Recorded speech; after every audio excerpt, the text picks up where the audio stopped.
happy to have assistant basketball coach Chris Burgess joining us here in Studio B. Chris, thanks for stopping by. Yeah, thanks for having me. I love stopping by. So let's talk some hoops and let's talk some national championship game last night. What did you make of the championship game? And I have to assume you were probably watching with a little more interest, knowing that's a future conference opponent. Yeah. First of all, what a great game. Carolina played just seemed like a flawless first half after the first 3 or 4 minutes, and then the adjustments that Coach Self and Kansas made were pretty simple. But coming out of halftime, you could tell they were picking up their pressure defensively, and they were pushing it offensively. They were just trying to get easy buckets quick and early in transition. And then you can see Carolina just getting a little bit tighter after each possession. And then all of a sudden, I don't know how much time was left, but it was a game. It was like 0-0 again. And what a fantastic finish. When you're coaching a game like that and you call a timeout, and you're on the wrong side of the momentum, and you huddle up the guys, what's going on in the conversation? Yeah, you're looking at all the guys that are sitting down in the chair. So the 5 guys are on the floor, and somehow you got to get them to slow down their heart rate first, right? Because there's a lot of things they're thinking. There's a lot of distractions, a lot of what ifs, and you're trying to control what you control. So trying to get them to think about what matters, right? So whatever the game's telling you at the time, if it's offensive rebound we're giving up, if it's protecting, having turnovers, protecting the ball, is it taking good or bad shots, or are we just missing good shots, right? And so it just depends on what's going on in the game. But the biggest thing is get their heart rates to slow down, right? Get them to come back to the moment and get them to focus on what matters during that time. I think everybody was just excited it was a good game because you go through the first half and, North Carolina's dominating that first half. Kansas is going to make a run. For it to come down to the last shot, I mean, you can't ask for anything better than that. It's awesome, right? That's what I kept looking at after every media timeout. So under 16, under 8, under 4, I'm like, this is going down to the wire. And that's what you want as a fan, right? We don't have, I was just cheering for a great game. I was happy for either coach to kind of either win. But like you said, this is like, man, this is a great game. It's coming down to the wire. Let's go, right? And so let's get free basketball. Let's get an overtime game, right? So it was a fun event to be there on Saturday and a fun game to watch with my family last night on Monday. How different is it to watch this as a staff, knowing that Kansas is the winner this year, and last year it was Baylor, and the Big 12 just keeps getting represented in the Final Four over the last handful of years, and you're joining the league here in a year and a half. Does that make it different? Yeah. When you see Kansas, you're going, is that a senior? Please be a senior when he's pounding it. Yeah, they're just going to keep reloading if they are seniors. No, it just confirms what we know as a staff, and everyone knows around the country is it's the premier and best basketball conference in the country right now. Baylor and Texas Tech and Kansas, and then we as a staff know that we still got work to do in the WCC this last year, but we're also building towards that Big 12, as far as recruiting in terms of style of play, our philosophy. It's just because it's going to be more difficult, right? It's scary, but it's also super exciting to see what we can do and see the noise we can make because it's the Big 12 and it's so exciting. Well, and it's a perfect segue to what I wanted to ask you next. Look, preparing for the now and the future is something coaches do all the time. But how do you balance getting ready and wanting to win games in your final season in the West Coast Conference, but also being ready for what awaits you in the Big 12? Well, we always try to focus on getting better every day. Coach Pope has always talked about that, right? And we always focus on we want to win. We're recruiting people to win. This place is win. We are hired to do this job to win games, and we feel like. And then the other thing is we want to continue focusing on player development and having a great locker room. And we feel like if we take care of those things, regardless of what conference we're in, if we're getting better every day, if we're developing our players on and off the court, right, and we're winning basketball games, we feel like we'll be able to transition smoothly, right? And we know we got a lot. As we get there, we're going to have some things to learn. We're going to learn a lot about ourselves as well, but we want to focus on those things, which is get better every day, right? Develop our players, have a winning locker room, and let's go, right? Let's tip it up. You're at the Final Four. Coach K coaches his final game. You played for Coach K a couple of years ago.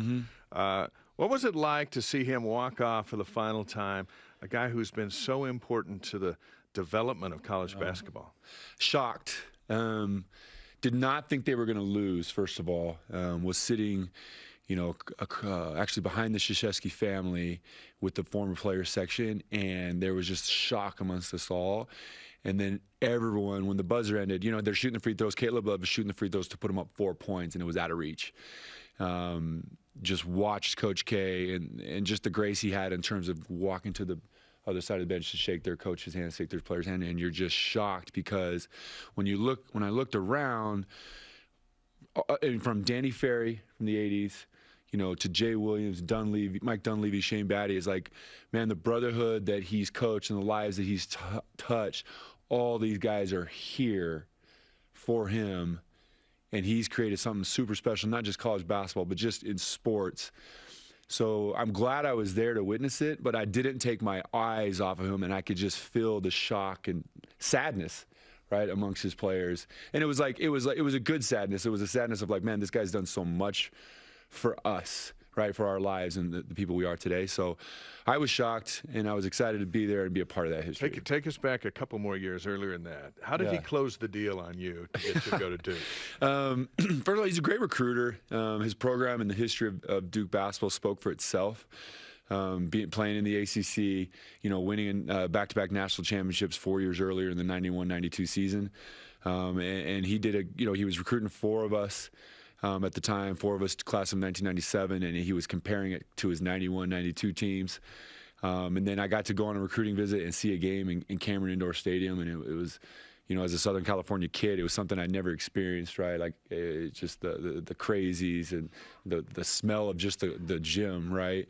And then coaches, he's a military guy, he's a leader, and the way he motivates and got you excited to be a part of that program. And then, this is before social media where your other recruits or other teammates were DMing you or texting you. It was nothing before that, but I remember playing with Shane Batty and Elton Brand at camps and them, planting seeds of like, let's go do this, right? Let's go, be the next Fab, whatever. But it was an opportunity to play for Coach K. It was an opportunity to play in the ACC. It was an opportunity to play at Duke and wear the Duke jersey. And honestly, opportunity I felt like I could go to a Final Four and compete in a national championship every single year. Yeah. And I got to go to one Final Four and compete for a national championship. Just came up 3 points short. And you were at the Final Four just the other day. Yeah, I was.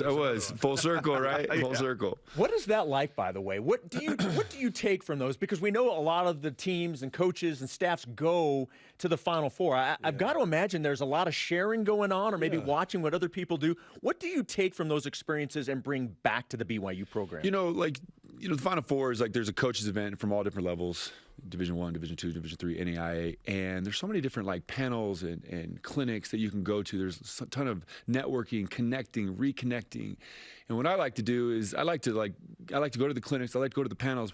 I like going to the coaches whether assistant coaches, head coaches, that I've watched a ton. I like to pick their brain, defensive philosophies, offensive philosophy, recruiting philosophies, how they're handling like things like the portal, things in high school, the way college basketball is changing, the NIL. So there's a ton of things you just sit and pick their brain and ask questions. And then bring everything you can home and discuss it as a staff. What can we take from this? Because let's just say there's 6 of us from a staff that do that, we can come home, brainstorm, think of ideas we want to steal, what we learned, and you move forward with that. Because this game is changing from the NIL, from the portal, going to the Big 12.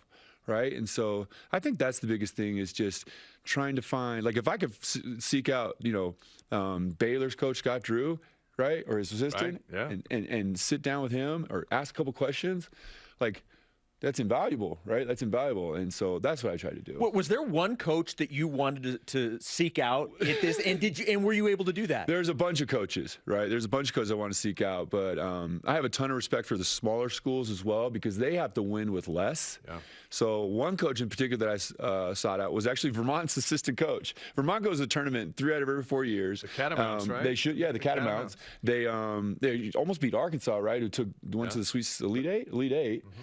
And so I sought them out just to what they do, right? Because they're doing so much with less, and it's not just in their conference. So that was one coach. Louisville's assistant sought him out and see what they were doing. But if I like the coaches for sure, Chris Beard does a great job, right? Of course, it's the Big 12. Bill Self was too busy; he didn't want to talk. No. But those are the coaches. Like honestly, anybody you can see out, go to their assistants. They love talking the game. That's what's great about coaches. They love sharing. They love giving back. So if coaches, the funny thing is I was sitting in front of Howard's Howard's head coach is a Duke alum, Kenny Blankley, played on that 91-92 team. And he turned around and was like, we got to do a Zoom. I love your guys' offense. We're going to have 2 bigs do this. And so it's almost like that's exactly what I'm talking about. Like, he's seeking us out, right? And so that was pretty cool. And did you say back to him, we need some bigs? Yeah. Let's talk about that now that you're back home, and it's all about this final season in the WCC and then a long future in the Big 12.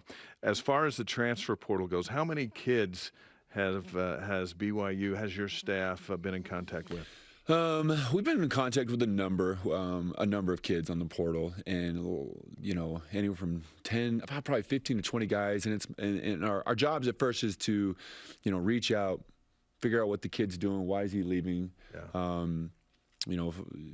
just learn about him, his family, his journey, talk about our program. And then from there we figure out if it's a need, and if it's a fit. We know the positions we need, right? We got to add some depth, and we got to add a couple players that were losing some really good players. Obviously Alex and Tijon and those guys were losing, so we got to replace that. And so we're reaching out. We're doing our work on the portal. We're trying to make sure that we chase the guys that we think can not just help us next year, but help us moving forward in the Big 12 as well. What reaction are you getting knowing that they know you're going into the toughest league in college basketball? There's excitement, right? Like, there's sometimes like, oh, you guys are going to the Big 12, right? There's some people that they either forgot about it or they didn't know, right? But there's excitement. There's excitement, the opportunity to play against the best basketball conference in the country. So it's different than last year for sure. Yeah. The calls that were received, that they're actually taking and texting back is different. Yeah. But it's a process, and it's a lot of work, right? Because it's a lot of work to make sure it's a right fit.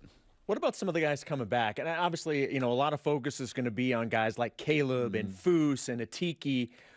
What can you say to guys that watched this season and saw the development of those guys as the season went on? What do you expect from those guys moving into next year?